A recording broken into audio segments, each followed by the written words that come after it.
Hello, hello. How is everyone doing despite all the destabilizing energies out there? Um, Planets are all direct.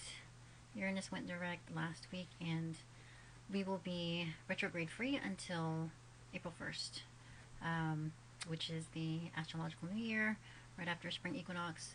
So we have that to look forward to and have a lot of trust to put into the universe during these retrograde free times. Um, that doesn't mean that everything's going to be, rainbows and butterflies, because we do have Pluto in a new sign, which is basically a new era, like a completely new way of being, communicating, and with Mercury, Mars, and Venus, all of the personal planets making their way through Capricorn, they're going to meet up with Pluto as they enter Aquarius. And Pluto is the planet of transformation. It is a very powerful planet, and it can dig up things that are probably very unsavory. So a lot of unexpected, Aquarius is also a sign of surprises. So with Pluto being there, it can dig up a lot of unexpected, unsavory relationships, communications, just events. Things are really a mixed bag right now because it's such a new energy to be in. It's like we've just walked out of an old world and we're putting on this new skin, and it's a lot to get used to. And Aquarius is a very like, you don't know what you're gonna get. It's very erratic kind of energy. It can be genius energies, and along with those genius energies comes this sort of isolation or exclusivity. So people can be cutting people off, just blocking, unfollowing, just completely, poof, they're gone kind of energy, which, doesn't need to be taken personally. Aquarius is also very emotionally detached, very objective. So if that does happen, it can be a blessing or a lesson, and it happened for a reason. And so that's another kind of like way to echo the trust in the universe is, things are happening for a reason, and people are starting to understand that now with this kind of collective energy. And Pluto in Aquarius is also that collective transformation, and we'll be seeing more of this as more planets pass through the Pluto energy in Aquarius. Mercury, the planet of communication, will be meeting up with Pluto, so the way we'll be communicating will be completely different, a lot more objective, matter of fact. And then Mars will be meeting up with Pluto, so that our way of being, our goals, our ambitions will change. And Venus, our desires, like maybe even the partners that we seek, will be a lot more practical and no nonsense. But yeah, there's a lot to get used to. So we're still in this adjustment period, and we will be for a while with Pluto in Aquarius. So today the moon is in Libra, which is where the South Node is. South Node is the point where we want to let go of things, shed those unproductive energies and archetypes and tendencies that are not serving us, and it's actually making an opposition to Chiron. Chiron is right next to, like, conjunct the North Node in Aries, and Chiron is that centaur that connects realms. It like bridges two realms, and Chiron bridges the realm of Saturn, which is restriction, limitations, tradition, the old way of doing things. And Saturn is also the ruler of Capricorn and the traditional ruler of Aquarius. And it's the bridge from Saturn to Uranus, which is the energy of going beyond limitations, breaking the rules. It's that rebellious energy, and it is the modern ruler of Aquarius. And so it's really funny how we are in this big Aquarius age, and Chiron is being tested. Like, the wounded healer is really asking us to feel it to heal it. Like, we've gone through these like programming, like we've been subject to this programming and conditioning of like old ways of being, like traditional rules and patriarchal ideas of how to survive in this world, and collectively we are understanding that there's other ways of being, and we don't need to follow those old paradigms. And we're breaking paradigms with this kind of transit, this kind of energy. Like, the times are asking us to create our own paradigm, but in order to do that, we have to work through and like kind of not just realize, but like go through the process of breaking down those old paradigms, and like taking the action to undo and untangle these complicated rules of programming. And we've come a long way. We've come, like, probably thousands of years. Like, we've survived thousands of years of programming, of Capricornian programming, and we are working our way toward independence and self-reliance. And with the North Node in Aries right next to Chiron, we are being asked to like work through these old wounds and break free, so that we can continue on this path of this, brave, courageous path of destiny, which is what the North Node in Aries is. And so with the moon opposing Chiron, we are in those feelings of like trying to figure out, how to process this, and like what the next steps are. And with all these Capricorn energies in Capricorn, Capricorn's like that elder who wants to delegate and tell us what to do, and like, enforce the old rules. The Aries energy doesn't like to be told what to do, and so it's this struggle and this rebelliousness and defiance against the old system. And with the moon in Libra, Libra is all about partnerships and relationships, and going along to get along. And it's really kind of putting us in that tug of war with our decisions, and it's definitely that crossroads kind of feeling. But we have a lot of support with this, and so if we look at the ruler of Capricorn, and we look at the traditional ruler of Aquarius, which is Saturn. Saturn is in Pisces, which is in a cooperative aspect to Venus in Capricorn. And Venus is like what we desire, what we value, what we believe we are worth. And in the sign of Capricorn, it's very practical, and it's an earthy energy where we can really manifest these tangible events for ourselves. And so with this sextile to, it's Venus is at 10 degrees, Saturn is at 6, but it's kind of like this ongoing energy of cooperation. We're able to really be discerning with the decisions that we're making, and making sure that we are spiritually aligned to these decisions. Like, it really resonates with us. Like, we can feel it, and we know that there's no resistance. And if there is, that's something to, know that we have to do something about that. We can't like let it go on, because it's eventually going to dissolve, or it'll manifest in some other kind of lesson where we will be forced to like reap what we sow. And then Saturn is also making a cooperative aspect to Jupiter in Taurus, which Taurus is another earth sign, and very tangible results can be made. And with Jupiter in Taurus, that's the planet of blessings and wisdom, and this is the justice that's coming to us, that has been waiting for us to be received. And so there's a lot of support despite all the instability and like unknowingness.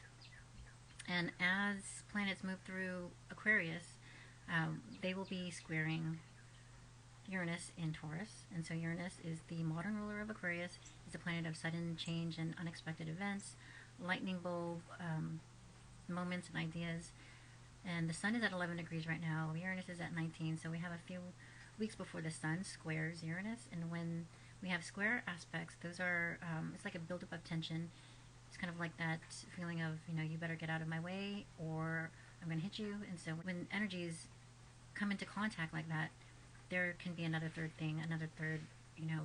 brilliant thing that comes from that kind of tension. Like, diamonds are created under pressure. And so this is that same type of energy where it can be disruptive, but then what comes out of it is something, we didn't even know we needed. And so the Sun will be squaring Uranus.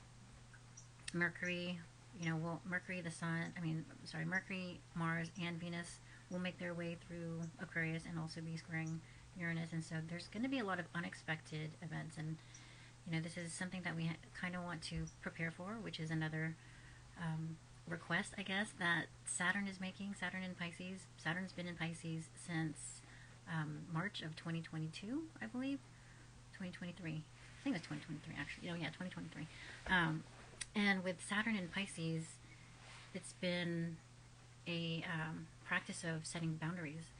Because in the sign of Pisces, Pisces is a boundaryless sign. Like it knows no boundaries. Pisces can be very overgiving and very vague and unclear and, yeah, just very, like, ethereal and ambiguous. And Saturn is in Pisces to help set boundaries. And so we are learning with Saturn in Pisces the discipline to protect our energy and make sure that we are in alignment with our beliefs and our own inner self. And it really does require a lot of reflection, introspection, quiet, like self-isolation, which is not a bad thing. Like when you are able to be comfortable with yourself and just really listen and pay attention to your inner child, then a lot of things fall away and you actually raise your vibration and you're able to get into like that state of I don't know what you would call it. Like, I guess it would be enlightenment, for lack of a better word. Maybe that is what it is. But that's pretty much what we are all seeking, and once we can individually get to that point, we can then collectively co-create. I mean, we are co-creators. We co-create this world every day, whether we know it or not. And it's really in our choice of words, what thoughts we think, every step we take that will generate the next moment collectively. So it's really, especially with Aquarius, and Pluto in Aquarius is an air sign. It's all about the thoughts. There's a lot of power in our thoughts right now. And so the power of manifestation, like the thoughts that we think, can create the life that we want. And it's super potent, especially with the planets as they move into Gemini, which will be, later in the spring, like April, May. Jupiter will move into Gemini, and so there will be a trine, like a smooth flowing energy from like Gemini to Aquarius. So all the planets in Gemini to Pluto in Aquarius will be very powerful. And then it'll flow with the South Node in Libra, so we'll know, what to release and let go of. And before we know it, the nodes are going to shift to North Node in Pisces and South Node in Virgo, which will be January of next year. But it's really important to be aware of the thoughts that we're thinking, and we want to make sure that the energy that we have behind those thoughts are productive. And there's this thing called the Akashic Records, and like it's this concept or idea that everything is being recorded. You can think of it as Big Brother, but like it's not just the cameras on the street. It's like the trees. The trees can absorb the energy that humans are putting out. Like even the thoughts, just like you don't have to say anything. You can just have a feeling, like you can shoot a look at somebody or something, and whatever energy is behind that, whether it's desire or hate or sadness, whatever it might be, all of that energy is being absorbed from whatever you want to call it, the cosmos, earth, nature, like that intangible energy that is present and is like, it's like omnipresent, and it's also all-knowing. So this is an exciting time, destabilizing, but with all the ways that these planets are aspecting one another, and like they're just in place so perfectly for us to be able to trust what's going on. I mean, there's just incredible changes, and this is like the great transformation of our lifetime, and for many lifetimes. I mean, it's pretty epic. I mean, I feel like people beings in the universe are really watching over us and making sure that we don't, fuck up too much. And despite what's going on in the world, like these are really tests, like it's up to us to harness our energy and take our power back and use it constructively so that we're able to recreate something that we want to be, happy with, proud of. We want to be able to enjoy our life, in this new world that we are able to create ourselves. At the moment, like up to this point, we've been creating a world for a small few group of elites, and it's been that programming that we have been unaware of, where our energy has been used and abused, and like we've been gaslighted and been told that there's only a certain way of doing things, when that's actually the furthest from the truth. And we're waking up to that now, and this collective transformation with Pluto and Aquarius is happening. And there was a conjunction, I think it was it the Saturn Pluto conjunction of 2020? It happened at 0 degrees Aquarius, and that was kind of like the seed that was planted. And now these are the this is the sprouting energies of our time. So very exciting. Yeah, Mercury is going to enter Aquarius February 5th. Mars will enter Aquarius February 12th. And Venus will... Do I have Venus? I think that's going to be a minute.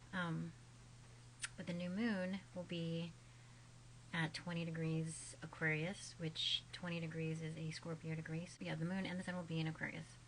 And at 20 degrees is a Scorpio degree, which is related to deep transformation. So during this new moon, Mars will be sextiling Neptune in Pisces, which is really having the ability, the energy to go after our dreams. This is a great creative opportunity to like fight for our dreams. And Venus is right behind Mars at 21 degrees. And so we're putting things into action and really manifesting what we can see for ourselves. And Uranus will be trining Venus. Uranus and Taurus will be trining Venus, and so that can be like sudden, delightful surprises, which will be tangible. And this square to Uranus, the new moon will square Uranus. So this is February 9th, and just stay open and be flexible, and like take the chance to use your words and be out there, because anything can happen. Like any kind of chance meeting could definitely come about during this time. So that's super exciting. Let's see, what else? Venus. Oh, yeah, the 23rd of February will be like a pretty big shift with Venus.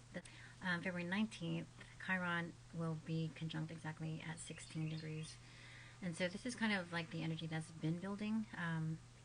And so Chiron being the wounded healer and the North Node being our point of destiny. This is a building of really working through those wounds in order to like get past, like feel it to heal it, and move past this wound so that we can like reclaim our power and be more independent, like let go of those codependent relationships, and really be able to take those risks and go on those adventures without any fear or shame. So yeah, we're probably feeling that for the rest of February. But yeah. So yeah, those are just some of the things that I wanted to mention real quick. Hopefully it made sense, and hopefully we're taking the time to detach from those energies and entities that are not serving us, that are only stealing our power and our energy, i.e. the news. Like even some of these shows that are on Netflix or whatnot can be completely draining. I mean, it's a distraction, and they've been distractions. Some shows are better than others, but like we really need to come into alignment with what we are consuming. Food, audio, visual, like everything, and make sure that we are letting go and make sure that we are letting go of those things that have only been a detriment to our health, emotional health, mental health, physical health. So yeah, hopefully that helps. Hopefully that made sense. And as always, I appreciate you listening and yeah, liking, subscribing, commenting, sharing if that feels good to you. But yeah, all the best blessings, and see you on the next one.